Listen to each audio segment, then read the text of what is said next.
ఇస్తారని మళ్ళీ మీ సమయం ఉందండి, వస్తాను.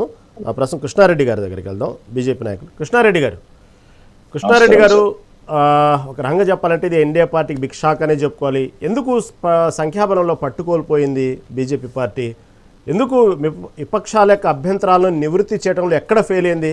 అనుకూలంగా ఎందుకు సాధించలేకపోయింది అంటే ఏమంటారు? సార్, ముందుగా మీకు మెగా 9 వీక్షకులకు, అలాగే ఈ చర్చలో పాల్గొంటున్న వివిధ పార్టీల నాయకులకు, పెద్దలకు శుభ సాయంత్రం తెలియజేసుకుంటున్నాను సార్. ముఖ్యంగా ఏంటంటే ఈ రోజు పార్లమెంట్ లో ఆల్రెడీ పాస్ అయిన చట్టాన్ని 2034 నుంచి అమలు చేయాల్సింది 2029 తీసుకురావడానికి గల ముఖ్య కారణం ఏంటంటే ఎవ్రీ 15 years ఒకసారి డీలిమిటేషన్ ప్రక్రియ చేపట్టాల్సి ఉంటుంది. కాబట్టి దానికి అనుకూలంగా కొన్ని స్థానాలు పెంచుకుంటున్నాము. ఎందుకంటే ప్రతి దగ్గర 50% పెంచుకుంటే గనక ఈ యొక్క 33% పెరిగిన మహిళలకు ఇబ్బంది కాదు. మా ఏదైతే ఇప్పటిదాకా ఉన్న స్థానాలను డిస్టర్బ్ చేయకుండా, మళ్ళీ ఏదైతే కొంతమంది పనిచేసి ఉన్నారు అనుకుంటారో, కొన్ని పార్టీలలో నాయకులు అంతా నియోజకవర్గాలలో పనిచేసిండ్రు, జిల్లాలో పనిచేసిండ్రు, రాష్ట్రాలలో పనిచేసిన వాళ్ళకు ఎక్కడ ఏ స్థానచలనం కానీ ఏది కానీ వాళ్ళ సీట్లు పోకుండా ఉండడానికి రాజకీయ భవిష్యత్తు మీద ఇబ్బంది కలగొద్దు అనే ఉద్దేశం కొద్దీ శాసనసభ స్థానాలు, పార్లమెంటు స్థానాలను పెంచుకొని దాంతో పాటు మహిళా బిల్లును కూడా ఇప్పుడే తీసుకొచ్చేస్తే గనక వాళ్ళకు కూడా ఇప్పుడే ఇచ్చినట్టు అవుతుంది. 2034లో గనక బిల్లు అమలు చేసే అప్పుడు ఏమవుతుందంటే, ఇప్పుడు శాసనసభ స్థానాలు, పార్లమెంటు స్థానాలు పెంచుకున్న తర్వాత మరి వారి ఏవైతే కొంతమంది పని చేసుకున్న నాయకులు అనుకుంటామా, కార్యకర్తలు అనుకుంటామా, ఆ ప్లేస్లలో మళ్ళా మహిళలను తీసుకొచ్చి పెట్టేస్తే గనక ఇదంతా రాజకీయంగా కొంత అనిచ్చి ఏర్పడుతుంది, ఇబ్బంది ఏర్పడుతుంది అనే ఉద్దేశం ఒకటి బీజేపీ ఆలోచన చేసింది.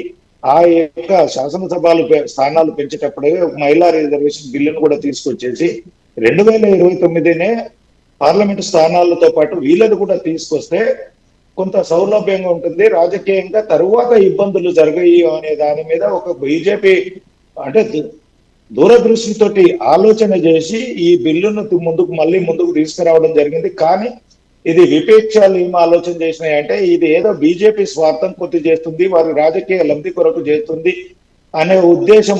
ఇది ఏదైతే మహిళా రిజర్వేషన్ బిల్లు ఆమోదం పొంది చట్టసభలకు మహిళలు పోతే ఇది భారతీయ జనతా పార్టీకి క్రెడిట్ రావద్దు, భారతీయ జనతా పార్టీని ఈ బిల్లు పాస్ కాకుండా చేసి పాస్ అయిన బిల్లును బీజేపీ మళ్ళీ తీసుకొచ్చేసి మహిళలకు అన్యాయం చేసిందనే విధంగా చూపించడానికి గతంలో బలపరిచిన వ్యక్తులే ఈరోజు వ్యతిరేకించడానికి గల కారణాలను అంటే కరెక్ట్ అయిన చూపించకుండా పూర్తిగా ఏదో బీజేపీ అవునన్నది కాబట్టి మేము కాదు అంటామనే ఒక ఉద్దేశమే తప్ప దాంట్లో మంచి ఏంది చెడేంది అనేది చర్చించకుండా, చర్చించినా కానీ ఇందాక పెద్దలు రామ్మోహన్ రావు గారు చెప్పారు, ఏదో సవరణలు చెప్తే మేము గంటలోపు అమిత్ షా గారు అది బిల్లు రూపంలో తీసుకొస్తామన్నా కానీ కాంగ్రెస్ పార్టీ ఒప్పుకోకపోవడము అనేది చాలా దురదృష్టకరమైన విషయం. ఇది ఏంటంటే మనకు 30 సంవత్సరాల నుంచి, ఇప్పుడే కాదు 30 సంవత్సరాలు అనేది బిల్లు రూపంలోనే వాళ్ళు అణగారిపోలేరు. స్వతంత్రం వచ్చినప్పటి నుంచి కొన్ని తరాల నుంచి చూస్తున్నాము. మహిళా వివక్ష అనేది ఇంతకు ముందు జాతుల మధ్య ఉండాల్సింది, ఇప్పుడు మహిళల వివక్ష అనేది స్పష్టంగా ఏర్పడుతుంది. దాన్ని నిర్మూలించడానికి మనం ఇప్పుడు కుల నిర్మూలన చేసుకున్నాము. ఎక్కడైనా ఇంతకు ముందు ఏ పల్లెలలో పోయినా, ఏ హోటళ్లకు కూర్చున్నా వాళ్ళకి సపరేట్ గ్లాసులు, సపరేట్ రూమ్ పెట్టుతుండ్రి, వాళ్ళ గ్లాసులు వాళ్ళే కలుపుకుంటుంది. అలాంటిది ఈ రోజు అది లేదు.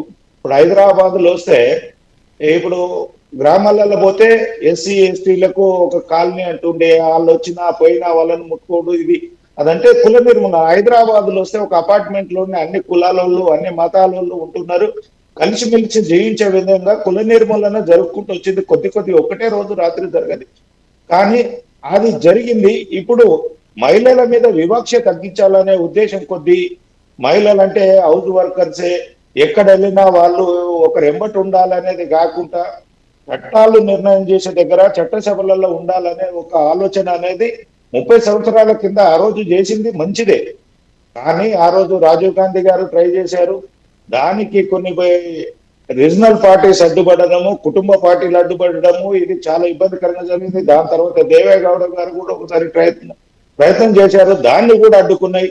దాని తర్వాత పివి నరసింహారావు గారి ఆధ్వర్యంలో మన తెలుగు వారు 2 సార్లు ట్రై చేశారు. ఒకసారి ఇబ్బందికరమైన పరిస్థితులు నెడితే కనీసం ఆ రోజు చట్టసభలలో కాకపోయినా అట్లీస్ట్ గ్రామ పంచాయతీ స్థానిక సంస్థలలో ఉండాలని తీసుకురావడంతో ఇప్పుడు గ్రామాలలో 33% రిజర్వేషన్ సర్పంచులు కానీ, ఎంపీటీసీలు కానీ, జెడ్పీటీసీలు కానీ ఇది జరగడము ఒక శుభసూచకంగా జరిగింది. అది కూడా ఎక్కడైతే చట్టాలు చేసి ప్రజా సమస్యలను, మహిళా సమస్యలను అసెంబ్లీలో కానీ, పార్లమెంట్ లో కానీ, శాసనసభ రాజ్యసభలో కానీ, శాసన మండలిలో కానీ మాట్లాడి వాళ్ళ సమస్యలకు పరిష్కారం చూపించే విధంగా చట్టాలు రూపొందించే విధంగా ఉండాల్సిన దగ్గర కూడా మహిళలు ఉండాలనే ఒక ఉద్దేశం అనేది ఈ రోజుకు మనకు అందుబాటులోకి రాకపోవడం అనేది చాలా దురదృష్టకరమైన సంఘటన.